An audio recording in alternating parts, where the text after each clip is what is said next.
গরিবের বাচ্চাকে ফ্রিতে পড়ায়, কারণ ওর একটা ভিডিওতে সরকারের মুখোশ খুলে দেয়। কারণ সত্যি বললে এই দেশের তদন্ত হয়, আর মিথ্যা বললে অ্যাঙ্কার হওয়া যায়।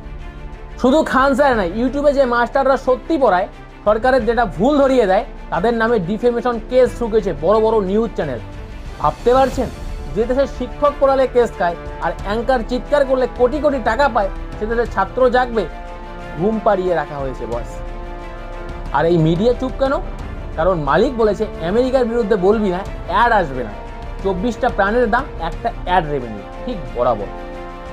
এবার ডাকছি সেই কমেন্ট যোদ্ধাদের, যারা আমাকে রোজ লেখে অ্যান্টি ন্যাশনাল, পাকিস্তান চলে যা। কই তোরা অ্যাটেন্ডেন্স দে, বল আমেরিকা মিসাইল মেরেছে, ঠিক করেছে, বল তিরঙ্গা পায়ের তলায়, রাগ হচ্ছে, বল টিচারদের জেলে ওরা হচ্ছে, ঘুম ভাঙছে। সারা নেই, কারণ তোদের দেশভক্তি পেটিএম এর ক্যাশব্যাক ইলেকশনের আগে অ্যাক্টিভেট হয় আর পরে এক্সপায়ার হয়ে যায়। ফেভিকলের মজবুত জোর না তোদের দেশভক্তি। শুনে রাখো, আমি কোনো সরকারের চাকর না, আমি বিরোধীদের দালালও না। আমি শুধু ওই 24টা পরিবারের চোখের জলের হিসাব চাইছি। প্রশ্ন করা দেশদ্রোহিতা নয়, প্রশ্ন না করাটাই সবচেয়ে বড় গদ্দারি। আর যে দেশে টিচারের কলম ভেঙে দেওয়া হয়, সে দেশের ছাত্রের ভবিষ্যৎ কবর দেওয়া হয়। জয় হিন্দ।